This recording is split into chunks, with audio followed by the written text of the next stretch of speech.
ஒரு சாமானியனின் கனவு சொந்த வீடு வாங்குவது. அருணிக்ஸலோ வழங்கும் உங்கள் வீடு எங்கள் சீடு. வீடு மற்றும் வீட்டு மனைகள் வெறும் 19 லட்சத்தில் இருந்து. அனைவருக்கும் வணக்கம்.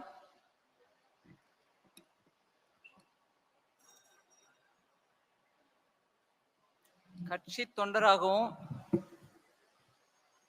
அமைச்சராகவும் நிறைய நிகழ்ச்சிக்கு போறது உண்டு.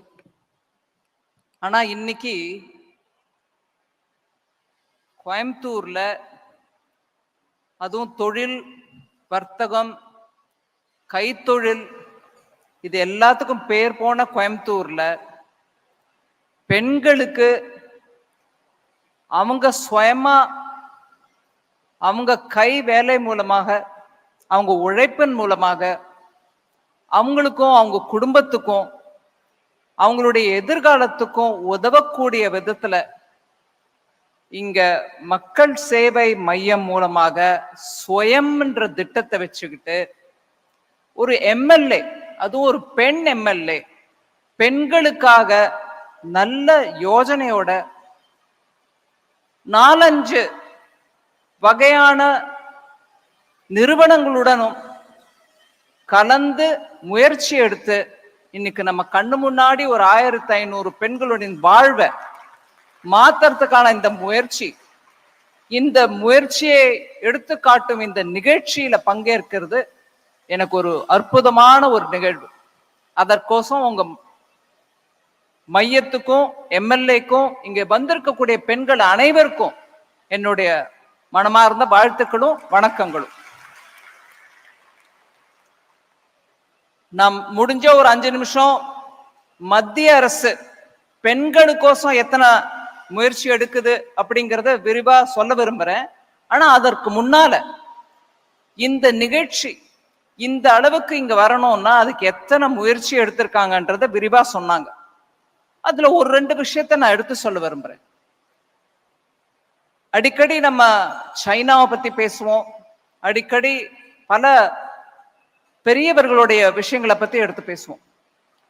ஆனா சைனா நம்மள மாதிரி இருந்து நம்மளும் கூட ரொம்ப ஏழ்மையா இருந்து இன்னைக்கு அவங்களோட முயற்சியால எத்தனையோ முன்னுக்கு வந்திருக்காங்க.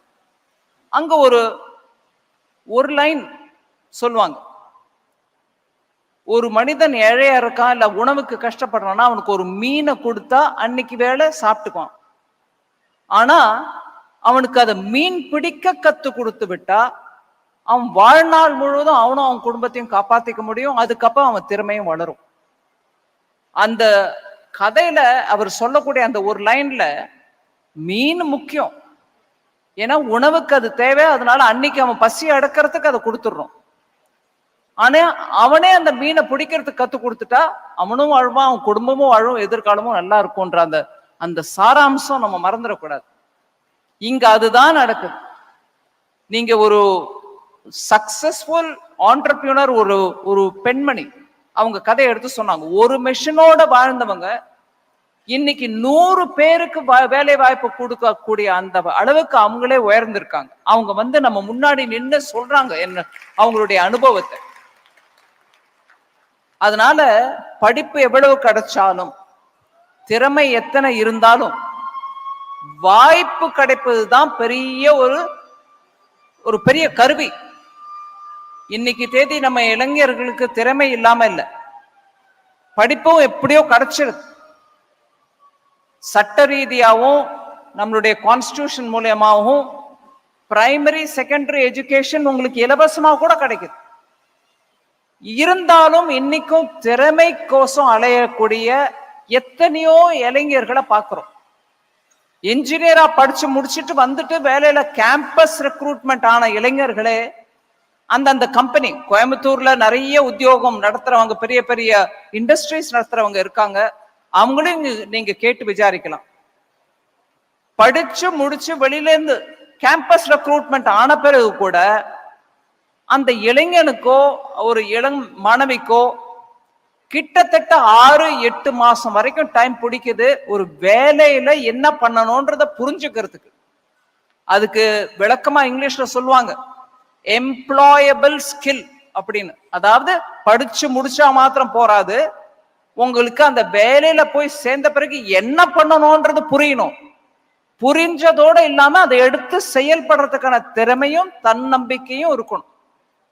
அந்த எம்ப்ளாயபிள் ஸ்கில் இல்லாம எத்தனையோ படித்த இளைஞர்கள் கூட இன்னைக்கு என்னங்க நானும் என்ஜினியர் தான், நானும் படிச்சிருக்கேன், எனக்கு வேலை கிடைக்க மாட்டேங்குது, வேலையை அமர்த்த மாட்டேங்கிறாங்க யாருமே அப்படின்னு பேசுறாங்க. அதன் பின்ன காரணம் என்ன?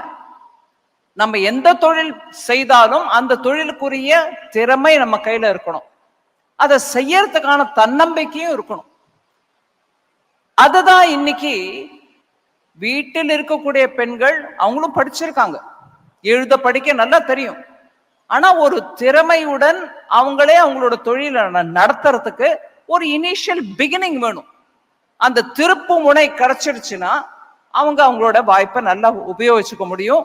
இப்ப அந்த அம்மா அவங்க விளக்கமா எடுத்து சொன்னாங்க. அவங்க சொன்ன மாதிரி அவங்க திறமையை அவங்க உபயோகிச்சுக்கிட்டு தானும் வாழ்ந்து தன் குடும்பத்தையும் வாழ்ந்து இன்னொரு 100 பேருக்கு அவங்க குடும்பத்துக்கு வேலை கொடுத்து வாழ வைக்கிறாங்க.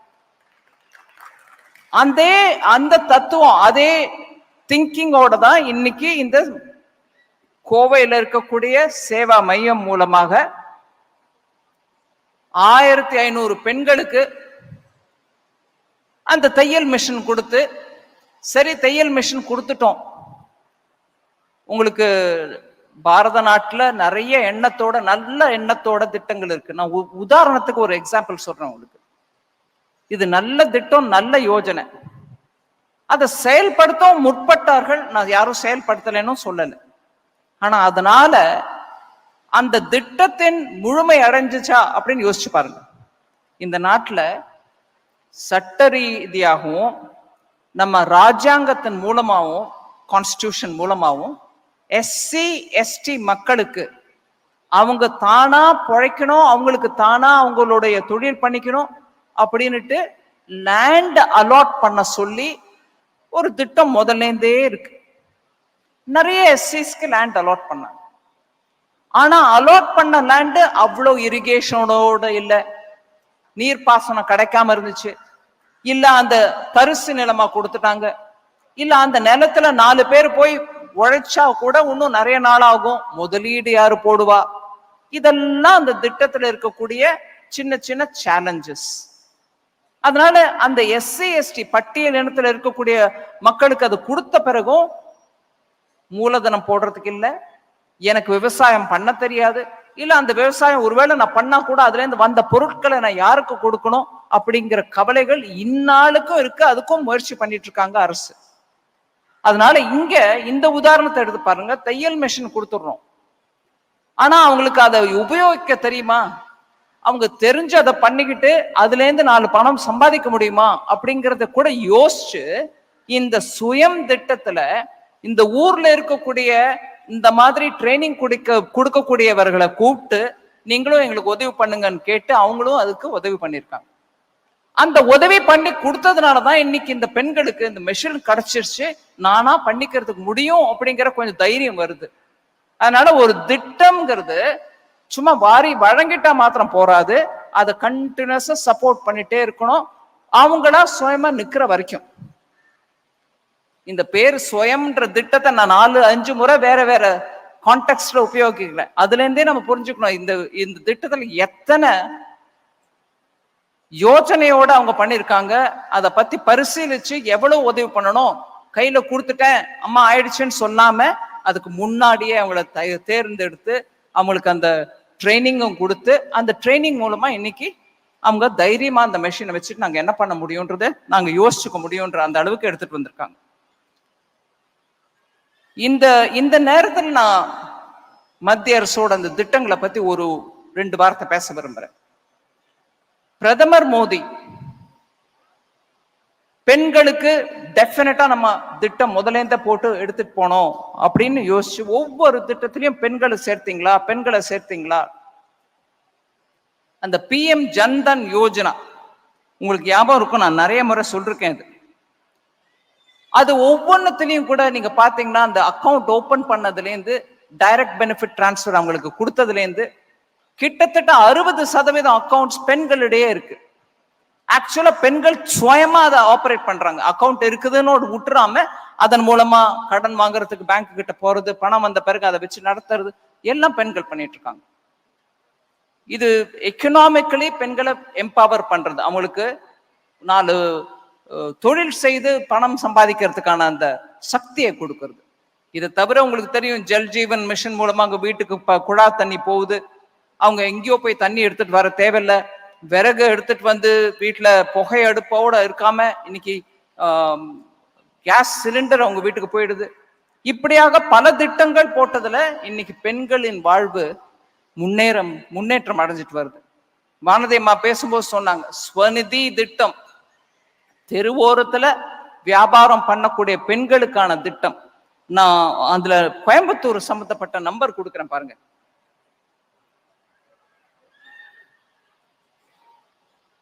அந்த ஜன்தன் யோஜனாவை பத்தி நான் சொன்னேன். ஒவ்வொருத்தருக்கும் அக்கௌண்ட், அந்த அக்கௌண்ட் இருக்கிறதுனால பெண்கள் இன்னைக்கு அவங்களே அவங்களுடைய பணத்தை வச்சுக்கிட்டு பேங்க்லயும் அப்ரோச் பண்ணி பிசினஸ் பண்றதுக்கான வாய்ப்பு கிடைச்சது.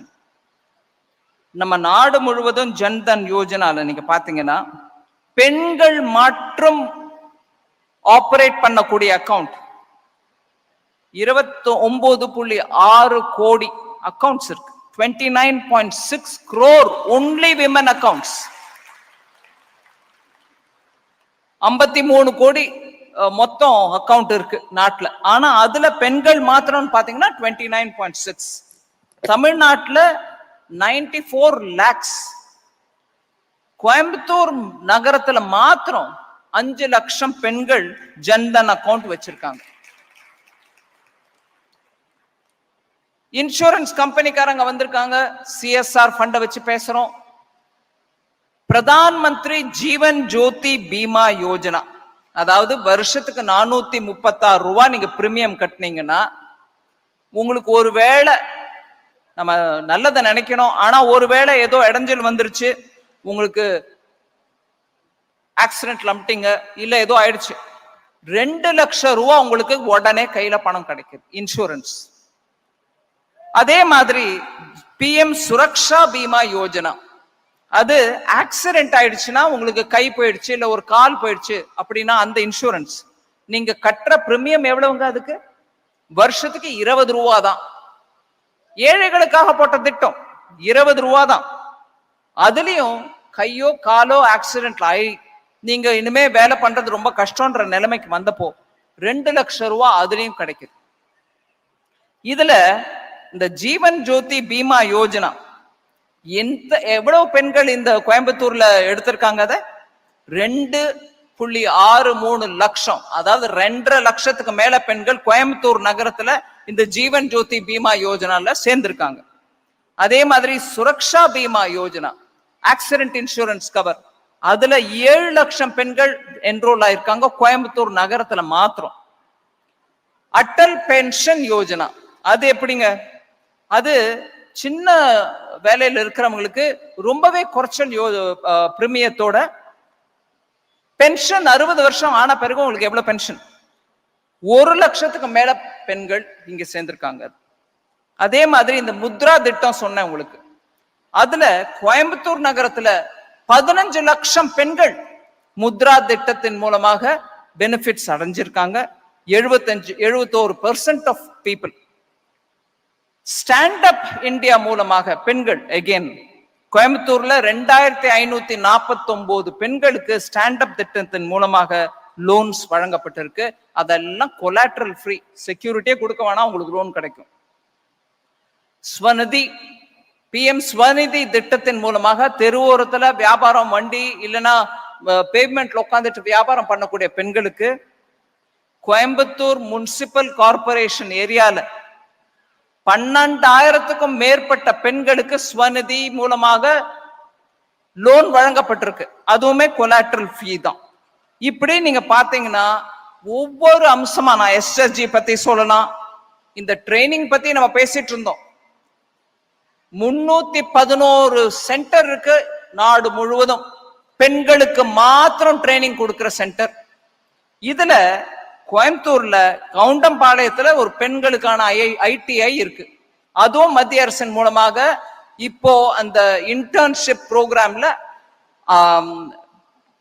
அந்த ட்ரைனிங் ப்ரோக்ராம், ஸ்கில் டெவலப்மெண்ட் ப்ரோக்ராம்ல அந்த ஐடிஐ கூட நாங்க இன்னும் மேம்படுத்துறதுக்கான திட்டம் போட்டிருக்கோம்.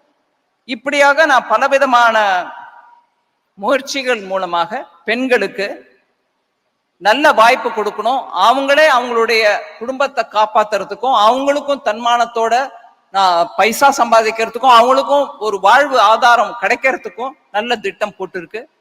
அந்த திட்டத்தையும் சேர்த்து அவங்க PM எம்ப்ளாய்மெண்ட் கேரண்டி ஸ்கீமை பத்தி கேனரா பேங்க்ல இருந்து வந்திருக்கிற அதிகாரி பேசினாங்க.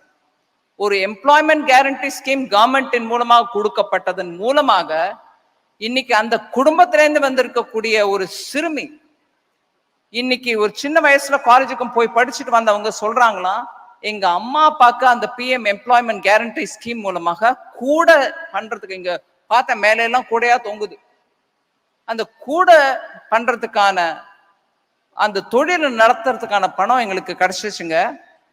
PM எம்ப்ளாய்மெண்ட் கேரண்டி ஸ்கீம் மூலமாக 50 லட்சம் வரைக்கும் கொடுப்பாங்க அதுல loan, depending on the business.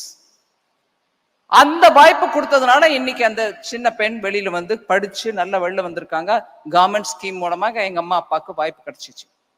இன்னைக்கு கவர்மெண்ட் ஸ்கீமையும் இணைச்சு CSR போன்ற ஒரு கவர்மெண்ட் திட்டத்தையும் சேர்த்து ட்ரைனிங் கொடுக்கக்கூடிய இருக்கக்கூடிய இன்ஸ்டிடியூஷன்ஸையும் ஒண்ணுக்கு ஒருங்கிணைக்க வச்சு 1500 பெண்களுக்கு வாய்ப்பு ஒரு சுய உதவி குழு மாதிரி இங்க